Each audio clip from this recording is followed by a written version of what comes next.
Another escape room. This one, it's a little close to home. We've had a couple of these over the last couple of years, and it is partner failure, right? How do you do that? Some of these are pretty well knitted into the fabric of what we do every day that it's hard to extricate them. How do you approach that?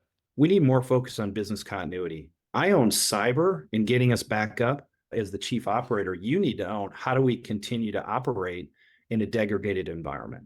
Because it's going to happen to us. You mentioned those couple, but as you know, there's a number of health systems that had their EMR down for 6 weeks.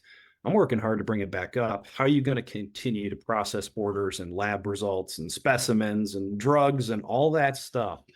And I don't think as an industry we've done enough talk about business continuity. I think many people have just said that's cyber, that's the CIO's job, and it's really not. It's a shared game.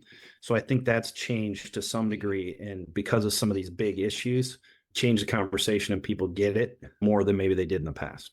Yeah, we had a 229 meeting, and usually we have the technology folks all ask the question, who owns business continuity? And they'll say, well, it's got to be shared operational and strategy. I did one where it was all the rev cycle leaders. So it's just rev cycle leaders in the room. I said, who owns business continuity? And they all said, IT.